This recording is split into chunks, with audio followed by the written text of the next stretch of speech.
Federation recorded its second homicide for 2024 after a brazen Sunday afternoon shooting in the College Street Gut on February 4th.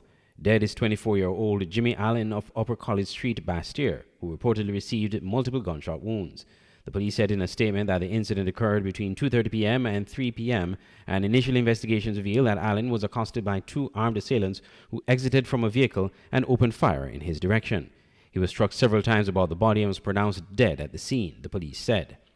Meanwhile, in another police report, Ray John Richards of St. Paul's, St. Kitts, has been sentenced to serve time in His Majesty's prison after pleading guilty to the charges of possession of firearm and possession of ammunition.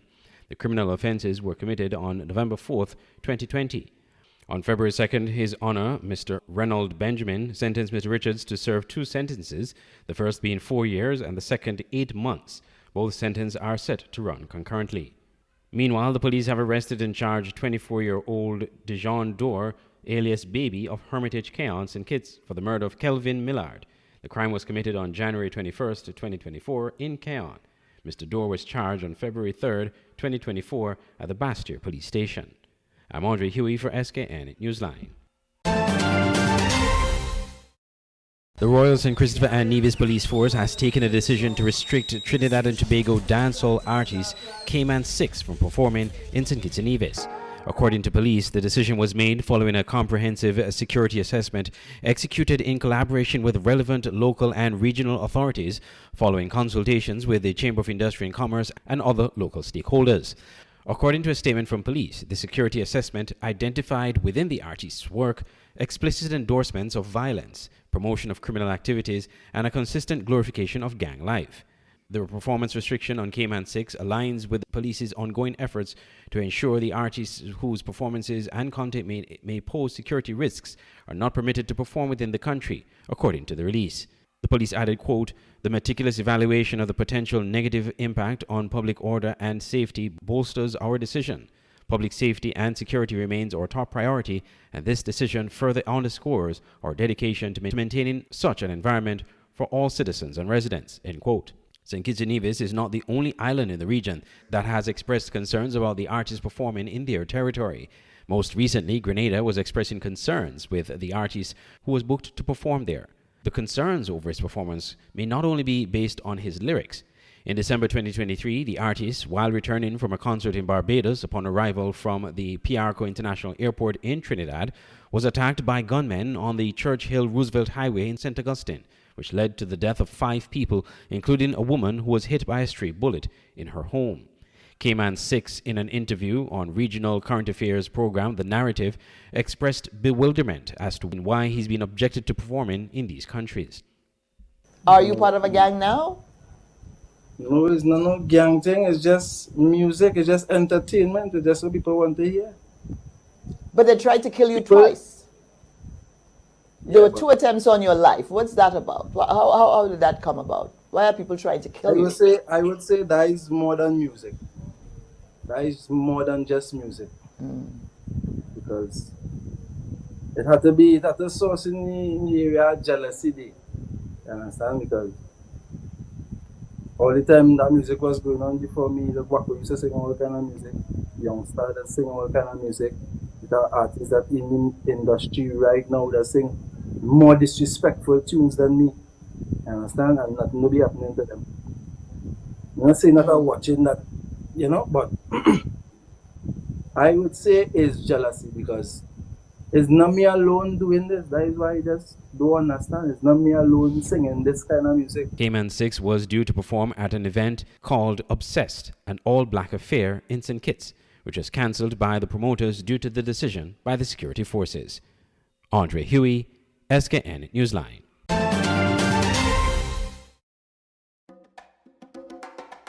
Why do I love the cable?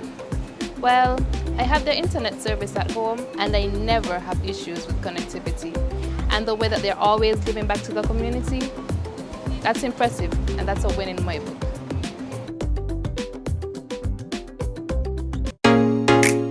Introducing St. Kitts and Nevis's newest TV channel, Television Caribbean, TVC Channel 40 on the cable's Ultra TV.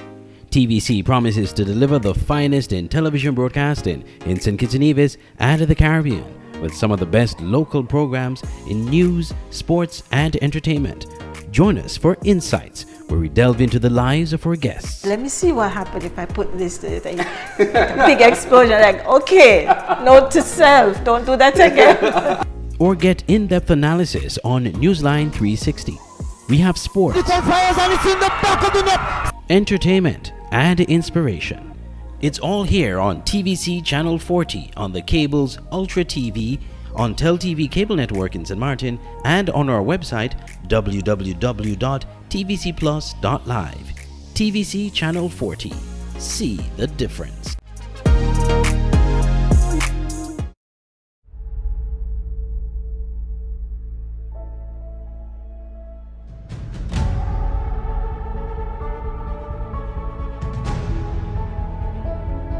It's beautiful.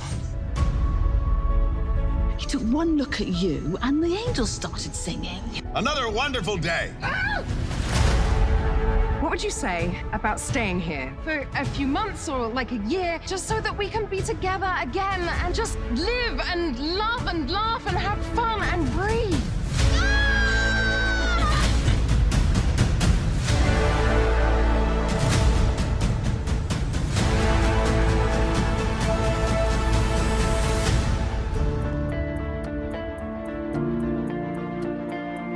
Why are you hiding out on a little Caribbean island, singing in a beach bar? When I came here, I was at peace, and I never left. This is the beating heart of Nevis. This is what grounds me, what feeds my soul. It's where I found myself. I hope your life here will be full of joy. Love this island, my son. She will give you more than you can imagine.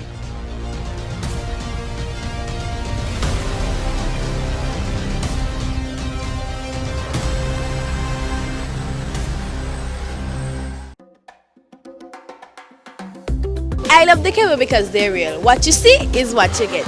No hidden agenda, no tricks, just real, honest communication.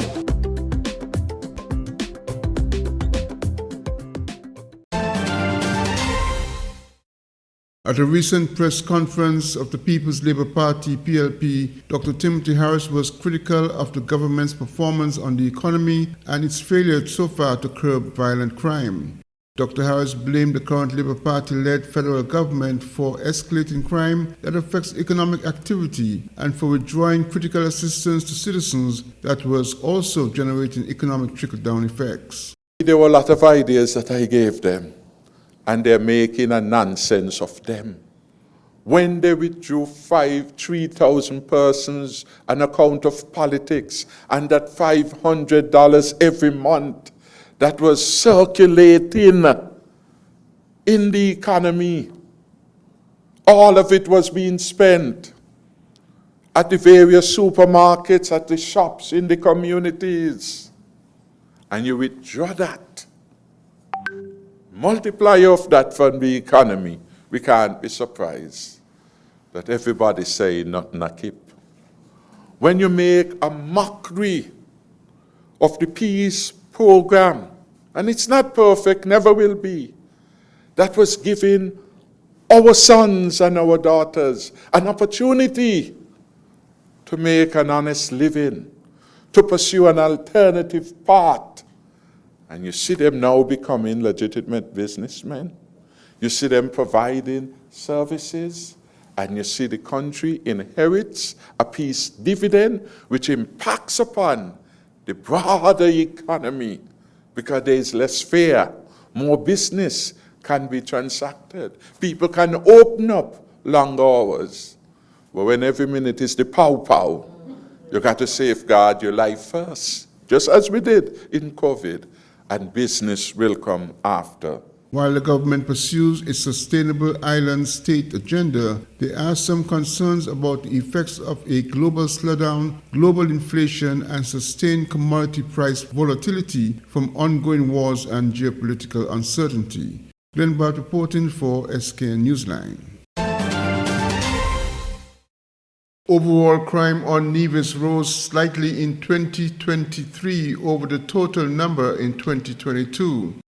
According to statistics released by the Royal St. Christopher and Nevis Police Force, total crime on Nevis rose from 177 to 186, representing about a 5% increase. Looking at the breakdown, larcenies represented by far the most prevalent crime on Nevis, with 61 such crimes, a very slight increase over the 58 larcenies in 2022.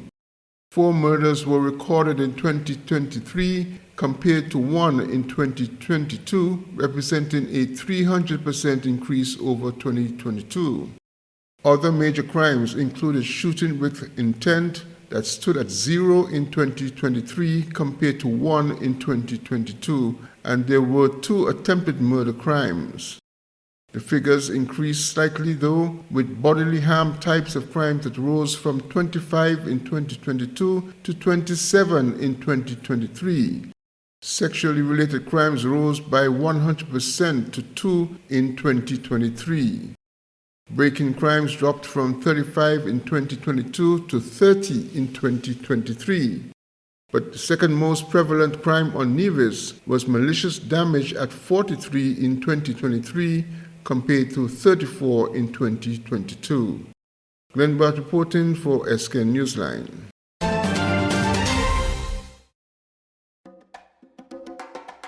Well, I love the cable. Well, it's reliable, the speed, quick. When I come in town, I'm gonna Wi-Fi on my phone, I could just say, okay, let me send a quick text. Who Wi-Fi available? You watch the other Wi-Fi and you say, bye. This one say free, but it ain't really free. But the cable more reliable than the others, and it's more, you know, it's local, it's family home, so it's more trustworthy.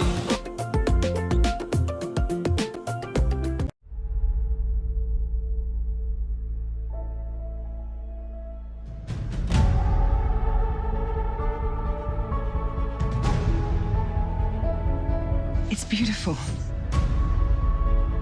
He took one look at you and the angels started singing. Another wonderful day. What would you say about staying here for a few months or like a year, just so that we can be together again and just live and love and laugh and have fun and breathe?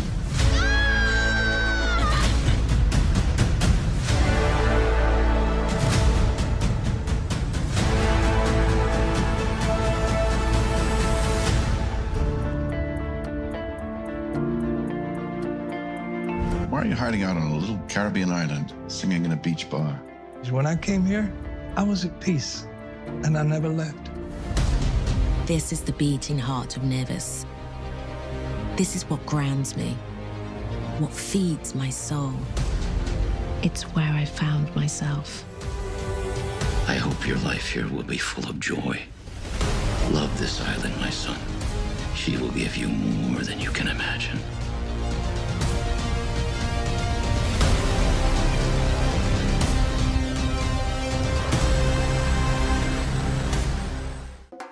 So the reason I love the cable, the prices are reasonable and affordable, and they give back so much to the community and the country.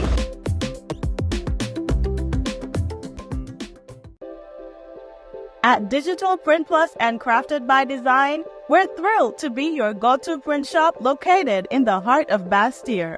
From essential services like printing, copying, and laminating, to a diverse array of school supplies, arts and craft materials, and office essentials, we've got you covered. Don't fret, Digital Print Plus and Crafted by Design are here to stay and ready to be your trusted partners for all your printing and craft supply needs. Ready for a visit? Find us at the corner between Dillio and Princess Street. Just look for the vibrant pink and yellow building with white doors. We can't wait to welcome you to our creative haven.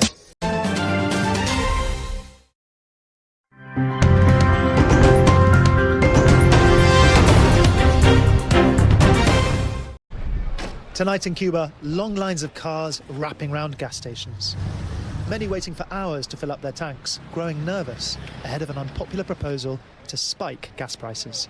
Nadie sabe ahora mismo, cuando esto pase, qué es lo que puede suceder después con los nuevos precios y hasta dónde vamos a llegar con los precios. The Cuban government announcing last December plans to increase the price of gasoline 500%, one of a series of measures aimed at getting the deficit under control. The government owns every gas station on the island and says subsidies are no longer possible, adding to an already cratering economy. The hike was scheduled for today, but in a last-minute twist, officials delaying the measure because they were hit with a cyber attack. En esta decisión influye la ocurrencia de un incidente de ciberseguridad en los sistemas informáticos para la comercialización de los combustibles.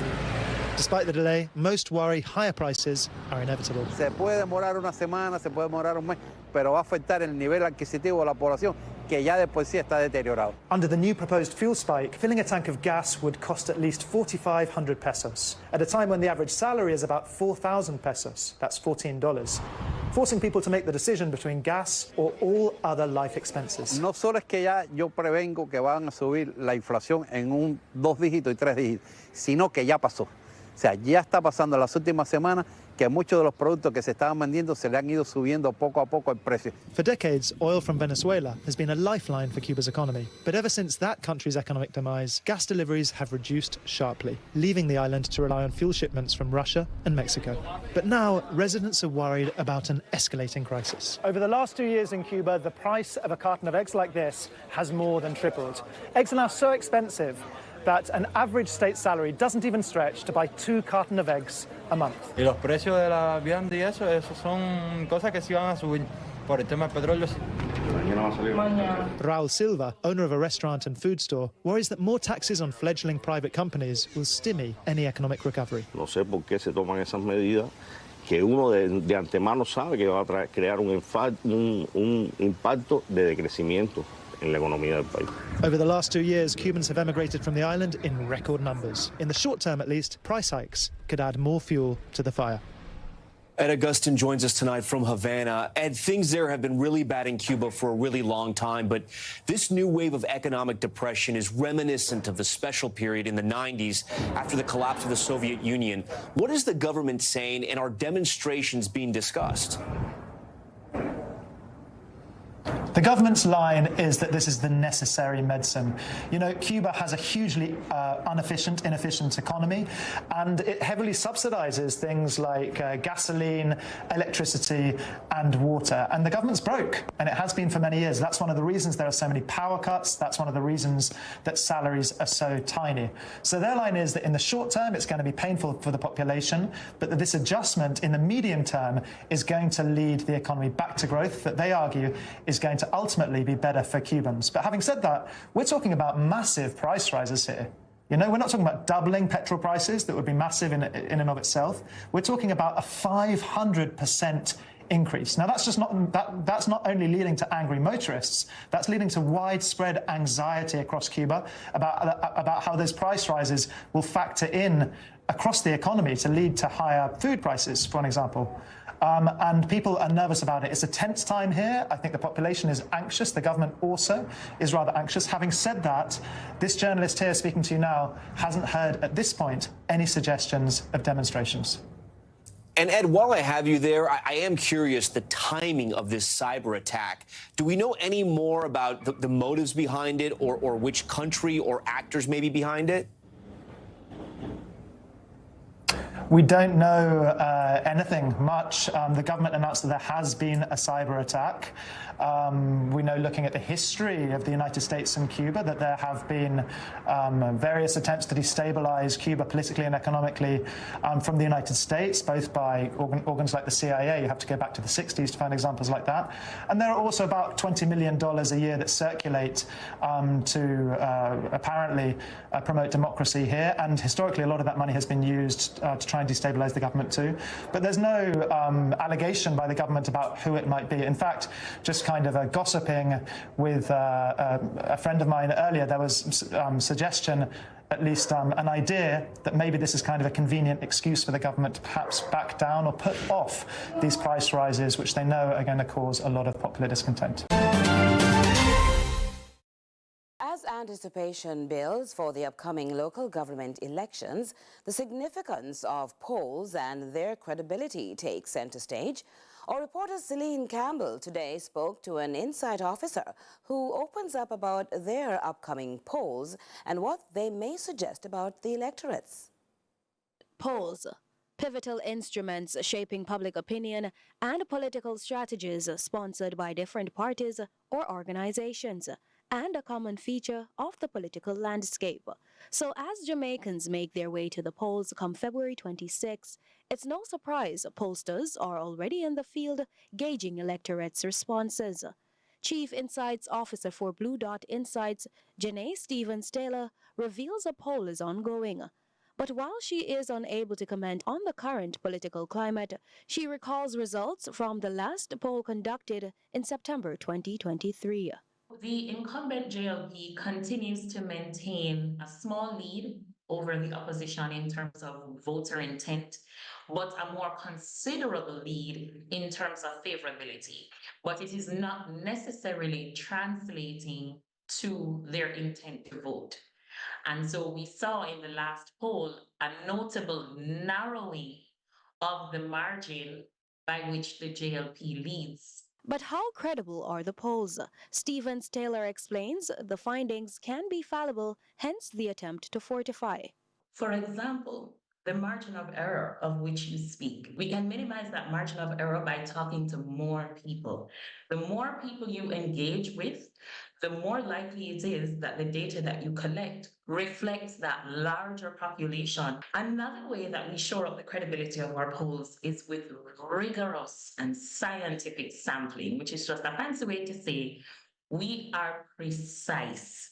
She posits the impending poll is the largest ever conducted locally, adding this poll consists of 2,000 respondents with a marginal error of 2%. But unsurprisingly, the Insights officer notes a maintained increase in voter apathy. Therefore, she anticipates what this latest findings will bring to the table. It's going to be very interesting to see coming out of this most recent poll if that trend has continued, if it's been stemmed any at all, or if it's even been reversed. That will most certainly come out in the poll. The poll will be completed over the next few weeks. Celine Campbell for CVM News.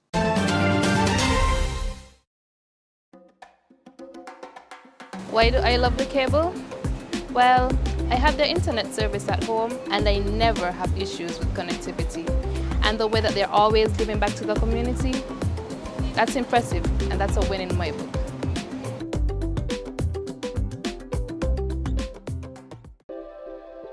At Digital Print Plus and Crafted by Design, we're thrilled to be your go-to print shop located in the heart of Bastille.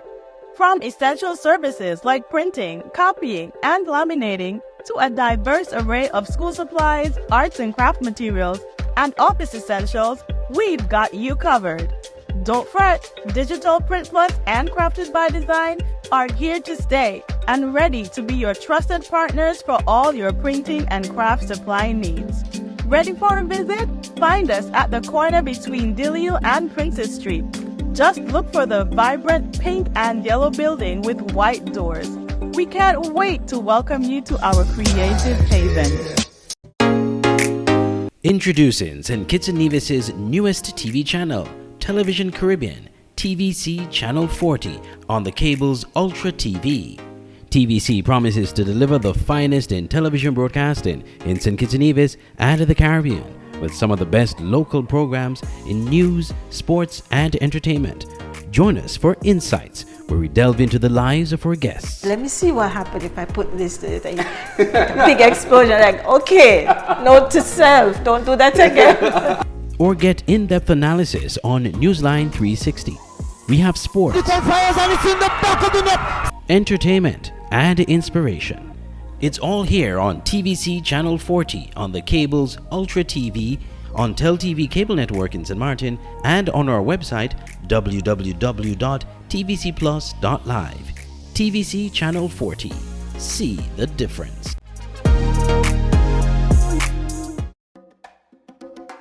So the reason I love the cable, the prices are reasonable and affordable, and they give back so much to the community and the country.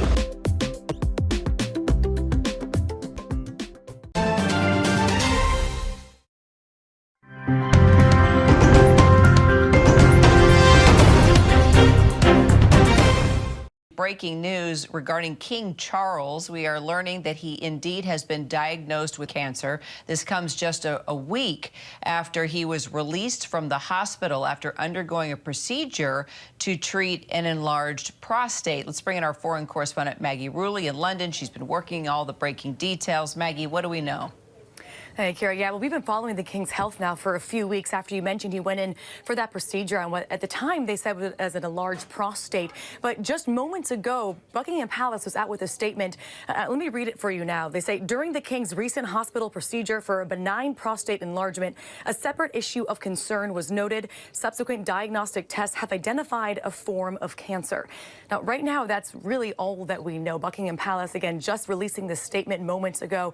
What's interesting here, Kira, is some of the details that they're giving. They go on to say His Majesty chose to share this diagnosis to prevent speculation and in hope it may assist public understanding for all those around the world who are affected by cancer.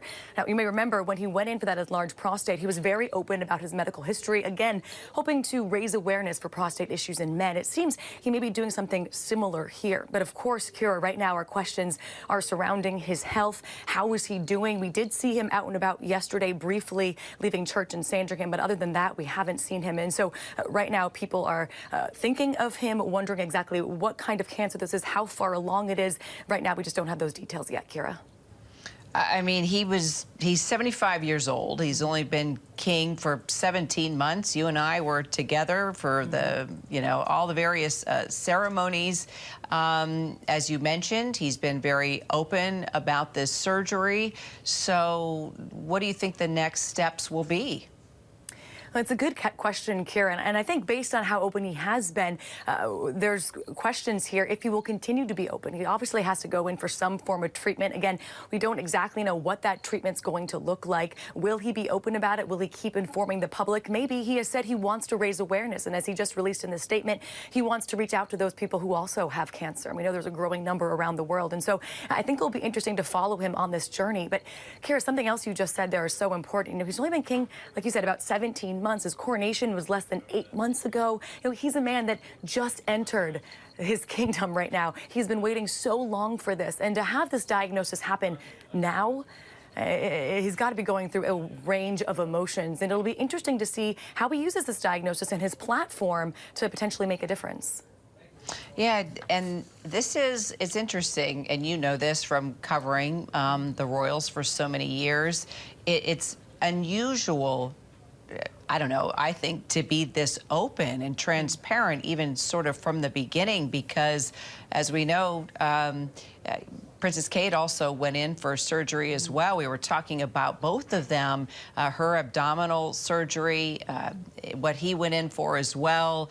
There seems to be I guess, more transparency than we've seen in the past. I mean, when it came down to Queen Elizabeth, it was very rare that we ever got details about things like this. It's a really good point, and that's what's so curious here. Will we keep getting this level of detail? Will we learn more about his cancer and his treatment plan? I think he really does want to make this something that people can talk about and bring the country together. As he's mentioned multiple times, he wants to raise awareness and really make a difference. And Kira, what's also interesting and something we haven't seen before is how the other royals are reacting. He was in the hospital for 3 days for that prostate procedure just the end of January, and his wife, the Queen, visited him every single day he was in the hospital, even staying with him throughout the entirety of his surgery. And Kira, that might seem normal for us to go visit your spouse, but historically, royals haven't visited each other in the hospital. It just wasn't done. So something else that's unusual, either changing tradition or perhaps she wanted to be there and decided she didn't care what happened historically. But we're definitely seeing new things happening here, whether it be transparency or even how other royals are reacting to the news. Yeah, have we heard from anybody else? I'm just looking at all the notes that you've been putting out, and of course, a number of our producers who help support us in getting information as it's just coming in. And I don't see here that anybody else so far has said anything about his condition or what we're learning. Do you know anything else this hour, if anybody is speaking out, or if maybe family members might be coming in to be with him, since we now know that this is a different situation than what we thought a week ago, Maggie? It's a good question, Karen. We haven't heard anything just yet. This statement only came out moments ago, and so we can assume the Buckingham Palace wanted to release this information first. Perhaps we'll be hearing from other members of the royal family in the next few hours. It's interesting, you know, we have been watching his health the past few weeks, and as you mentioned, we were watching the health of Catherine, the Princess of Wales, as well. And they were in the hospital together. We know that King Charles went to visit Princess Catherine when they were both in that same hospital. And so they have been sort of going through medical trauma together these past few weeks. It'll be really interesting to see what happens in the next few hours and days, how the royal family comes together. Will there be a collective statement? Will there be a statement from the Wales to King Charles? I think these are all things that we'll be looking out for. All right, Maggie, really appreciate just the last minute jumping in and giving us all the latest information. Appreciate it. When inflation fell from 300 to 190% last year, there was reason to celebrate for some in Venezuela. But the South American nation still has one of the highest rates in the world. With wages frozen for the past 2 years and low exchange rates, making a trip to the shop is a nightmare for Mariela Rodriguez. Last year I would get food for the week with the equivalent of $20. Now I get enough for 3 days. Meat and fish are so expensive. My pension is $3.5 a month. What are we going to do? The local Bolivar currency loses value against the dollar from week to week. Teresa Arcila says only God can help her. I go shopping, praying, so I can buy all I need. Things are more and more expensive by the day. Economists say the government is not raising wages to control inflation. But President Nicolás Maduro says things are better, with goods supply at 90%. Market traders say business is bad because customers don't have enough cash. People used to buy 10 bananas, now they take 2 or 3. Spending has gone down all over the country. We are all affected. In order to sell her products, Joana Martin says she lets customers pay weeks later. There are people who spend many days of the month without a penny, so I let them take my products. They always come back to pay me. The U.S. lifted sanctions on Venezuela in October. Easing restrictions on the country's financial, gold and energy sectors has boosted the economy. The condition to prevent sanctions being reimposed is to guarantee fair elections. Analysts say the road to recovery will be determined by the general election this year. Economic sanctions and agreements could impact our estimation of inflation rates. We are not optimistic because in an electoral year, we always see the rates go up. My most optimistic number is 170%. That prediction of high inflation and soaring prices for the foreseeable future is the last thing these shoppers want to hear. Mariana Sanchez, Al Jazeera. Time now for sport. The batters failed to show up for the West Indies in the second one-day international versus Australia, with the end result giving Australia the series with a game to spare. Shea Hope and his men were in a must-win situation after losing the first game of the 3-match series when the teams met in Sydney. The West Indies won the toss and elected to bowl first and made good progress with the home team losing 3 wickets by the 8th over for just 50 runs. Australia managed to put up a challenging total despite the wobbles as they got to 258 for 9 in their 50 overs, as Sean Abbott top-scored with a blistering 69 in 63 balls. Cameron Green contributed 33. Gurukesh Moti was the best bowler for the Windies, taking 3 wickets at a cost of 28 runs in his 10 overs. Alzari Joseph and Romario Shepherd took 2 wickets each. The regional team was never in the chase and were bundled out 175 in 43.3 overs, with 40 from Casey Carty being the high score. Abbott and Josh Hazelwood took 3 wickets apiece in Australia's defence of the total as they secured the 83-run win to capture the series. Game 3 bowls off on Monday night, Eastern Caribbean time, in Canberra.